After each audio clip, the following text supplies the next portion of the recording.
Welcome to the Travel Agent Podcast. I'm your host, Aylin Blanco. I interview successful industry professionals and share my personal journey to becoming a travel agent. The show is for aspiring travel agents and travel professionals at every level. My mission is to uncover the universal keys to thrive in this business. Join me as I take a closer look into the life of a travel agent. Hello, and welcome to the Travel Agent Podcast. Today, we have a Tennessean who is going to talk a little bit about herself. Hi, my name's Bailie White. I am from Nashville, Tennessee, born and raised. There's not a whole lot of us still here that are born and raised. We have lots of new people moving to the city. It's experiencing a lot of growth, so that's really cool. Awesome. So how did you become a travel advisor? Yeah, so I actually love that question, and I love that you ask everybody that because everybody has their own story and everybody's so unique and how they got started. For me, it was that I had in college, I had a lifestyle blog because I'm a millennial and that's what we did. But yeah, so I mean, pretty much I had just graduated college. I was working an apprenticeship at an advertising agency in Nashville. And I knew that was kind of coming to an end shortly. And my mom's friend had shared something that I wrote completely not travel related on my lifestyle blog, probably shared it on Facebook. And someone in the community saw it, and she was a travel advisor and she owned her own business, and she really needed someone to kind of step in and help her on the admin side / social media marketing side. And she reached out to me and asked if I would come to dinner with her, and she hired me on the spot. And I was like, sounds fun. We'll give this a go. And that eventually just led from a transition of admin and social media marketing to full-time sales. And now I own my own business. So that's kind of my story in a nutshell. That's an exciting story. I love how so many of us kind of just fell into it. Yep. Seems like the right thing to do. Let's go. Let's try. Let's do it. So how long have you been in the industry so far? Total, I'm in my third year right now. That's a great place to be. I always hear the magic happens year 3. Yep. So in the last 3 years, what do you kind of wish now that you would have known in the very beginning, or even just in the beginning of you starting your own agency? Yeah, good question. Part of me is glad that I had a little bit of a blissful ignorance into how much work goes into, especially that first year. I mean, you know how it is. You're not really making a whole bunch of money your first year, and it's an uphill battle. And I mean, you're logging in all the hours of work with not a whole lot of pay in the beginning. Yeah. So I kind of wish that I had been warned a little bit about just the challenges that come with that, the hours, the hard work that goes into it without little reward. But, I also would have loved to see kind of where I am now, and just it's so worth it. Once you get there, I mean, most anyone, there's not really a whole bunch of barriers to entry into our industry, which is a whole nother topic in itself. But, right. Anybody can start, but not everybody is successful in the industry. And so once you kind of get into your groove and, you get to where you're going, it's this is so worth it. But it's getting there, getting to that point is a lot of work. So I kind of wish I had been warned a little bit about that before, but I don't know. Sometimes I like that I had the blissful ignorance, because who knows if I would have started in the first place. You know what? I never thought of it that way, because that's one of my biggest complaints. I wish somebody would have told me, but you're right. I don't know if they would have told me if I would have pursued it. Yeah. So, yeah. And I probably would have, but I don't know. Yeah. Yeah. I think another thing too that I would say, maybe I wish I would have known, is to really do your research in finding the right host that works for you, because every person is different in what their needs are, and to think about, what do I want out of my host agency? Because I've been with 2 now, and the one that I just most recently joined, I just It's Departure Lounge. I don't know if I should share that or not, but they're wonderful. And I was really looking for somebody that was just very forward thinking and innovative. And the owner of Departure Lounge is like fabulous. He just, at Virtuoso Travel Week, he just got Most Innovative Travel Advisor Award, and he deserves it because he really cares about younger people in the industry and the future and the longevity of the industry as a whole. And he's really, paving a good path for this career to, last for a really long time.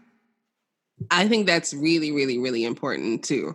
I think that host agency review is awesome, but I think as a travel agent who's been, a year and a half in, I should have called and had a conversation with each of them and truly expressed what my needs were.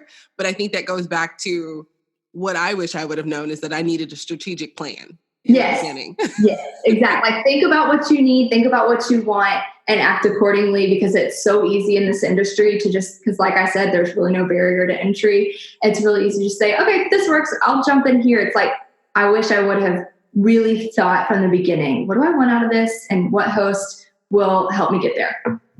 Yep, that is such good advice. So what is something that you felt like you kind of failed miserably at, but you're like a total rock star now? Rock star. I don't know. I think maybe something that I failed at in the beginning was falling victim to the idea of imposter syndrome. And I think that a lot of people and a lot of different industries probably struggle with this a lot. So anyone dealing with this in any industry, travel or not, like, you're not alone. But for me, it was like, I was young, I was new to the industry, and still to this day, I have never been to Europe. And I don't know why Europe, my brain, latched on to that destination. And I just thought to myself, in the very early stages of this, like, you've never even been to Europe. Who do you think you are to open up your own travel business? And the reality is nobody's been everywhere. And I think really like leaning into people who are a little bit further along the way than you are and seeking advice from them. I had another advisor in the industry who we also share in the same faith. We're Christians. And I remember her just telling me, that is the devil, Bailie, putting doubt in your mind.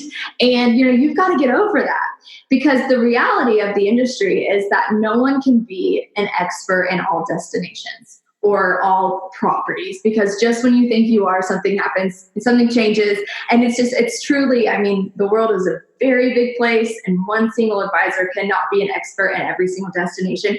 And I think once you realize the beauty of, like, maybe you're not an expert in this place, that does not mean that you can't be.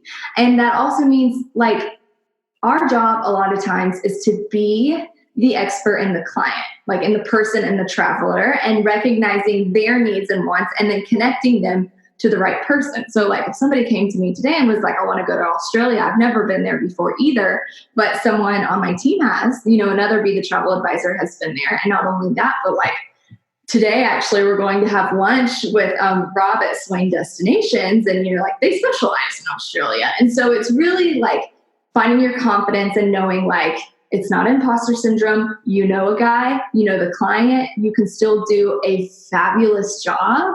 And so really, going from there. You are highlighting one of my mantras, collaboration over competition. Yes. There's somebody out there who has done it, who's been there, and you can talk to them. Most travel agents, advisors that I've come across so far have been awesome, like yourself, who are super open and willing to help. And so you're right, you totally cannot be an expert everywhere. And it's funny that you said Europe, because I have stayed so far away from Europe. Yeah.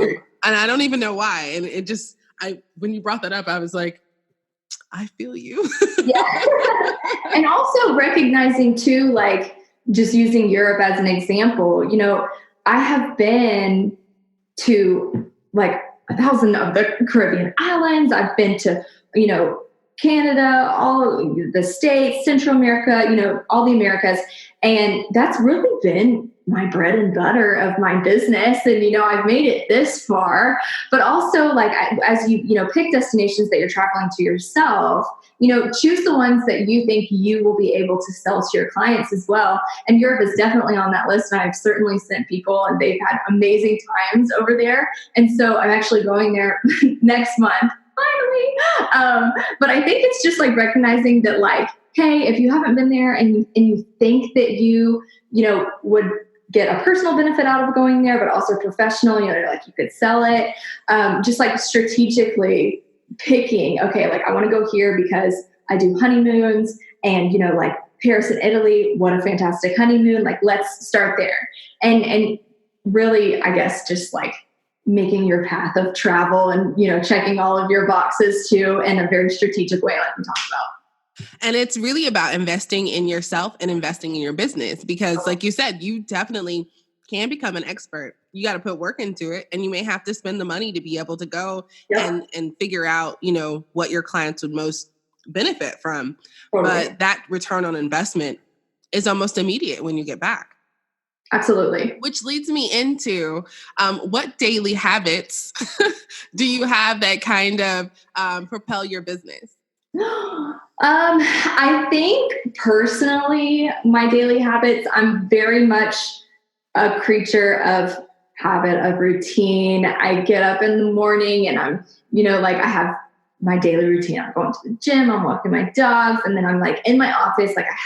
There are advisors that don't have either a home-based office or an office that they go to, and they're just the coffee shop kind of people, and that works for them, and that's wonderful. But I love to have my space and to be organized. So I think that's definitely something that has allowed me to grow at the pace and that I have.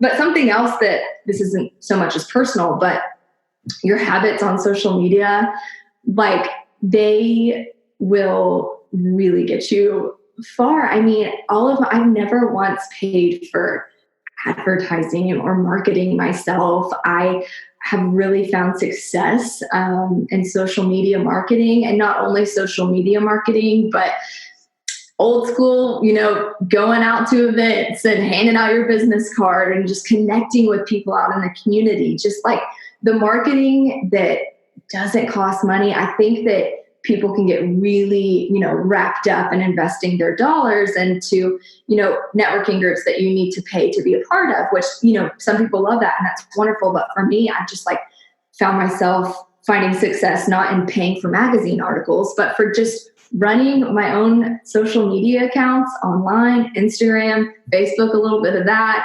email marketing, and referrals go from there.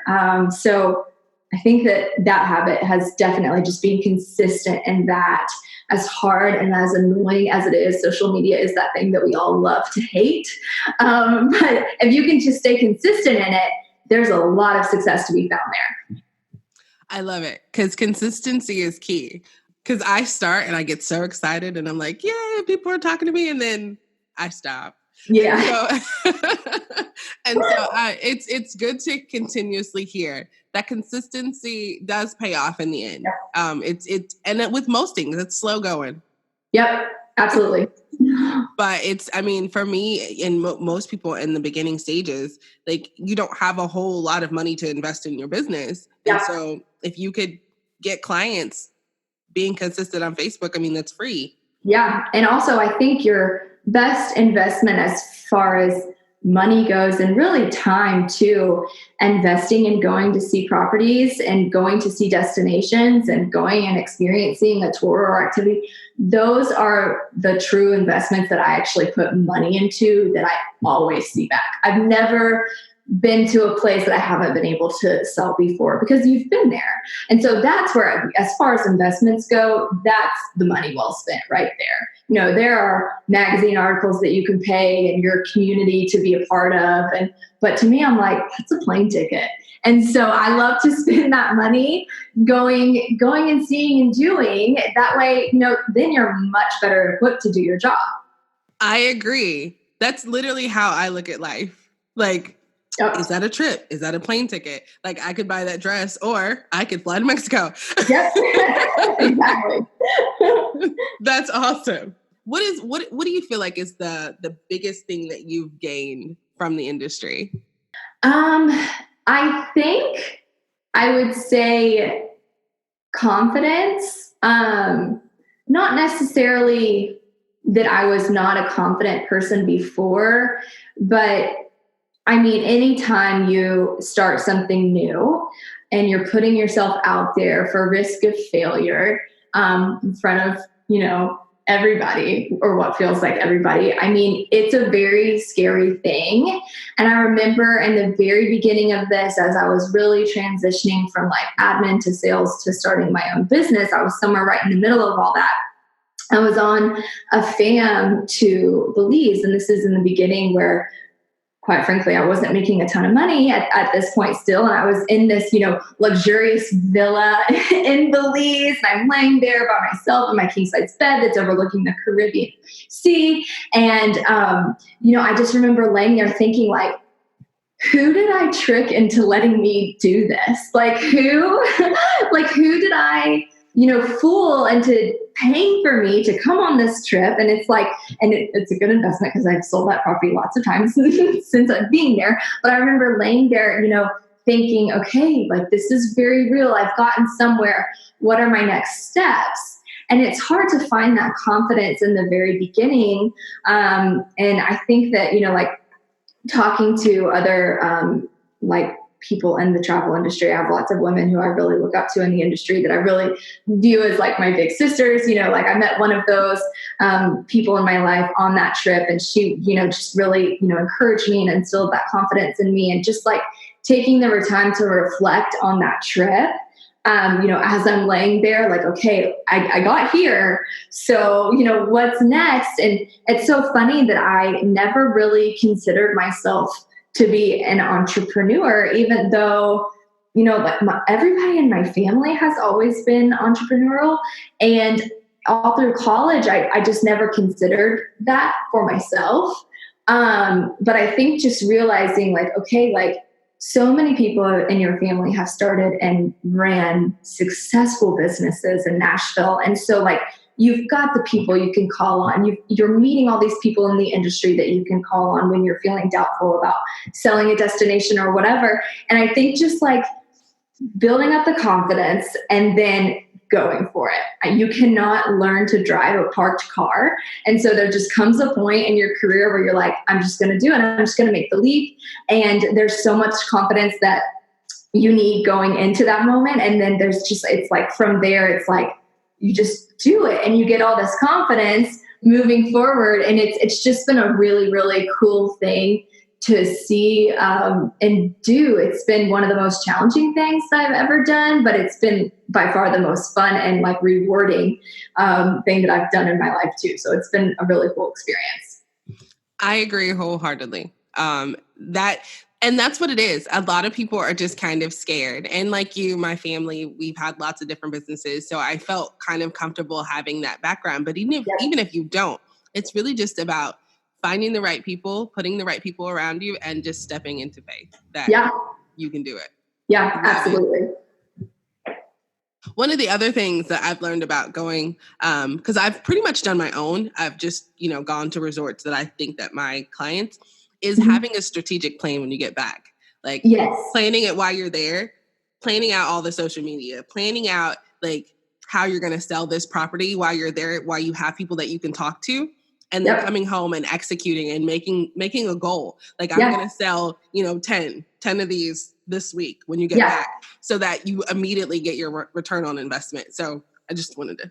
Yeah. Oh, absolutely. And even if you're in competition with yourself, I never have been a really competitive person as I've gotten older, but we went on I went on a fan trip last year, and the guy who led it, within all the agents that he brought, it was Joe Pike. He did the Millennial Travel Forum. He made a competition, like, whoever sells X amount of Barbados is where we went. And I don't know why, even if it's just like a mental, like you go to a resort by yourself, you tell yourself like, I'm going to try to do this. I mean, you'd be surprised at like how much you can do of something just after you've been there and after you've experienced it for yourself. And yeah, like having a strategic plan, writing the blog post on the plane ride on the way home while everything's fresh in your mind, and just, making all of those plans for yourself. It's just a really fun thing to do.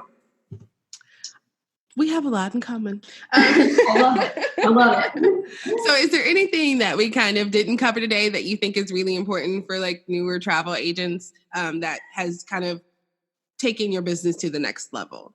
Yeah, I think, I don't know, I would say just arming yourself with information about our industry and the potential that it has is really important, especially for people like just getting started in the industry, or maybe they're a bit younger, they've just graduated college. I think that our industry, unfortunately, is still one of the best kept secrets in the world. The fact that it does exist and there's real money in it, it's a real career, and not a real career, but oh my God, it's an awesome one. I mean, like the yes, of course, like the potential to make great money in it is wonderful, but the lifestyle that it comes with, and the flexibility, and you're your own boss, and the trips and the places that you get to go see, and the people that you get to go meet. I mean, there's just so many things, wonderful things that come out of this career and this industry. And the fact that it's still, you still have people being like,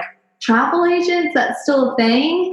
It just kind of blows my mind still at this point. And so I think just like, if you're feeling doubtful or you're curious, just arm yourself with information about, this industry and the potential that it has and the growth that's come since way back when, the brick and mortar shops, and how it's evolved through the internet and 9/11. And, there's been a lot going on in the travel industry world, if you will. And just, learning as best you can, and then taking, what you learn and going forward. That is such great advice. It was so awesome speaking with you today. If our audience wants to know and learn more about you, where would they find you? Thank you so much. I'm so glad that you asked me to be on it, first off. So thank you so much for having me. This is a really great podcast, and I love listening to all the episodes. You can find me. My business is Be the Travel, and it's on Instagram, Be the Travelgram. Be the Travelgram, and we are on Facebook too. And my website is bethetravel.com. So yeah, come hang out. Awesome. Well, thank you for coming on, and you have a wonderful rest of your day. Thanks. You too. Thank you for joining the Travel Agent Podcast. Don't forget to subscribe, rate, and review. Visit thetravelagentpodcast.com for more information about today's episode and other travel agent resources. Be sure to tune in every Thursday for new episodes. Until next time, continue to build a travel business you love.